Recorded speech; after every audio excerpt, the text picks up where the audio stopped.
Bonjour, aujourd'hui, poêlée de légumes avec un superbe filet de lieu noir. C'est le b.a-ba de la cuisson des légumes et du poisson, tout simplement. Là, la vidéo est quasiment en temps réel, donc vous verrez qu'il ne faut pas très très longtemps pour préparer quelque chose de sain avec des produits frais. Donc j'étais faire un petit tour dans ma cave, j'ai pris ce qui me plaisait, à peu près, ou ce que je devais prendre. Je vous expliquerai un petit peu plus tard pourquoi. Et donc j'ai pris le temps de les éplucher un petit peu avant. Là j'ai deux tomates, deux pommes de terre, deux carottes, un reste de poivron et un reste d'aubergine. Donc je coupe ça grossièrement. Hein, je fais pas de petits cubes ou quoi que ce soit. Non, là c'est juste le b.a-ba de la cuisson. C'est juste pour vous faire voir qu'on peut faire ça assez rapidement. Bon, vous allez me dire, oui, toi tu coupes vite. Bon, vous inquiétez pas, ça va venir. Avec un couteau adéquat. Là, vous avez vu, c'est une lame très large, donc on peut se permettre de prendre appui, vous voyez, sur les doigts. Et le fil du couteau est plat, donc c'est très avantageux pour couper plusieurs légumes d'un seul coup. Et hop là. Voilà mes petites carottes. Donc, j'allume ma plaque. Je vais être sur 7 ou 8 à peu près. Un petit peu d'huile d'olive. J'utilise très peu d'autres huiles, comme l'huile d'arachide ou l'huile de tournesol. J'utilise quasiment que de l'huile d'olive. Donc mes carottes, là, elles sont bien mûres. C'est un peu pour ça. Le poivron, c'est tout ce qu'il en reste parce qu'il y a l'autre partie de la poubelle. L'aubergine, c'est pareil. Bon, les tomates, pas de problème parce que je suis en avant-saison et on a encore un peu de mal à trouver de la bonne de pays, mais enfin bon, on fait avec. Donc, c'est parti pour un tour. Je commence par les carottes. Alors, veillez à prendre les produits les plus longs à cuire, comme les carottes, à commencer par cela. C'est dans la logique. Une tomate, on va pas la mettre au début, à la fin il n'y a plus rien. Donc on commence par les produits les plus durs, les plus durs à cuire.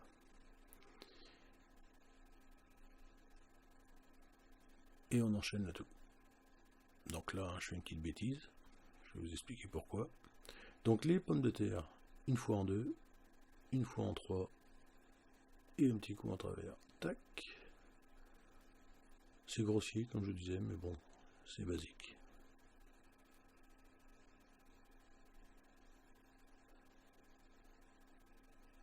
Je vous dis, on a peu de temps pour préparer cuisiner. Préparer le repas, pardon. Donc la petite cuillère pour pas trop salir la plaque. La bonne spatule qui va bien. Vous voyez, ça commence à chauffer un peu. Bon, c'est l'avantage de l'induction. L'induction, c'est assez rapide, mais bon, quand on ne maîtrise pas, il faut faire attention. Donc voilà, ma première bêtise, enfin bon, pour moi ça ne change pas grand chose. En fin de compte, il aurait fallu que je continue les carottes par les poivrons, parce que les poivrons sont très durs à cuire. Mais bon, moi je coupe quand même assez rapidement, j'ai un petit peu l'habitude. Donc, comme là, vous voyez, je suis en temps réel, on a 3 minutes, ça n'aurait pas changé grand chose. Que je mette les pommes de terre après. Vous remarquerez aussi qu'il n'y a pas de bout de doigt non plus, si c'est rouge, c'est le poivron. Et encore un petit bout. J'épluche pas les poivrons. En général, ça cuit assez bien, malgré que j'ai un peu de mal à digérer les peaux, mais enfin bon. Voilà. On touille un petit peu pour voir comment c'est. Bon, ça bouge un peu, vous m'excuserez pour la caméra, mais bon, j'utilise une GoPro sur la poitrine, donc c'est pas très stable, c'est les premières vidéos que je fais, donc vous me pardonnerez un petit peu les erreurs de jeunesse. Ne vous inquiétez pas, vous vous en ferez dans la cuisine. Donc on continue avec mon reste d'aubergine. Alors là c'est un des légumes les plus traîtres que je puisse connaître. Car contrairement à ce qu'on pourrait croire, l'aubergine a très peu d'eau dedans. Ça fait que si vous la cuisez toute seule, Ouais, ça a facilement tendance à prendre au fond, donc là, si vous cuisinez de l'aubergine seule, soit un petit peu de matière grasse ou du liquide pour compenser. Et on va terminer par les tomates. Oui, parce qu'en fait, à part le poisson, je vous l'ai pas dit, mais bon, le poisson, je l'avais prévu à peu près en cuisson, parce que il est au congélateur. Mais les légumes, je savais pas du tout ce que j'allais mettre. Donc, vous remarquez aussi que les tomates sont toujours très difficiles à couper. Bon, là, il n'y a pas de souci, parce que c'est du grossier, on ne veut pas faire des petits cubes Vichy, comme on dit. Donc, il suffit simplement de les prendre par l'intérieur. Hein, comme les poivrons, je ne sais pas si vous avez remarqué tout à l'heure, mais je les avais pris par l'intérieur. Ça coupe tout seul. Même avec un couteau qui ne coupe pas excessivement.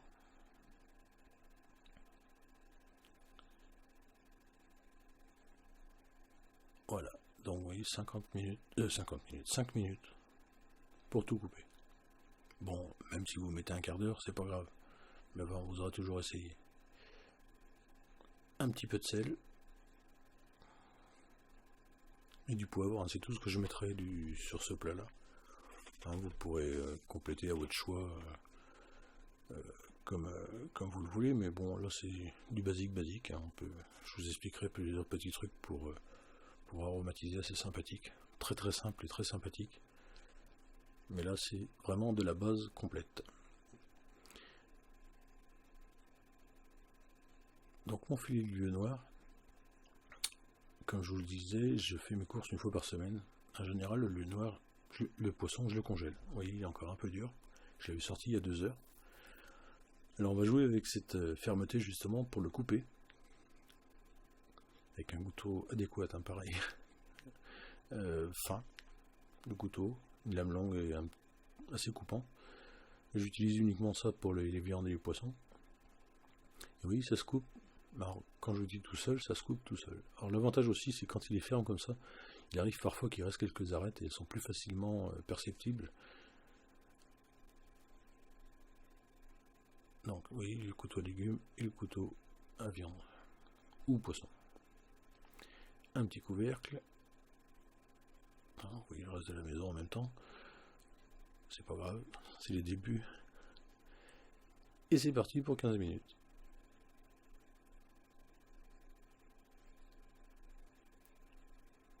Les 15 minutes sont passées. J'ai rebaissé un petit entre-temps la puissance de mon feu, hein, parce que tout simplement ça allait un peu vite. Il faut le laisser mijoter tranquillement. Un légume contient en moyenne 80% de son poids en eau, donc il cuit dans sa propre vapeur et vous voyez, ça ne prend pas du tout au fond.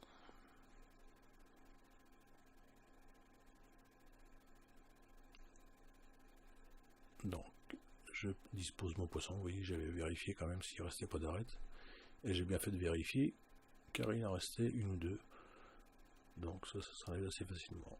Alors un petit peu de sel, alors ça c'est une manie que j'ai, c'est de ressaler souvent un petit peu. Je sale à chaque fois que je rajoute des ingrédients principaux, mais un tout petit peu, ça, parce qu'il vaut mieux en mettre peu que si on en met trop, c'est pas facile pour l'enlever après, voire impossible. Donc on rallume la plaque, hop, 5, 6 maximum, et c'est reparti pour 15 minutes. Je remets le couvercle pour qu'il cuise dans sa vapeur. Les 15 minutes sont écoulées, et la surprise, voilà, c'est cuit. Même la caméra n'en revient pas. Hein, bon, vous voyez, pour ceux qui n'ont pas de lunettes, vous voyez l'effet que ça fait quand on cuisine avec des lunettes, c'est un peu ça. Mais on s'adapte. Bon, après dégustation, les 2 fois 15 minutes étaient un petit peu justes. Puis en goût aussi, hein, je vous avoue. Ça frisait un peu le nez à la maison, hein, je les ai habitués à mieux que ça. Donc vous voyez, mon poisson est cuit. Mes carottes sont cuites. Les pommes de terre, pardon, sont cuites. Alors les carottes qui étaient un petit peu justes. Donc tout simplement, je l'ai laissé dans la sauteuse, hein, et le lendemain, midi, je l'ai remis sur le feu. En rajoutant un petit peu de crème fraîche. J'ai refait bouillir 5-10 minutes. Tout doucement. Et là, ça avait une autre gueule.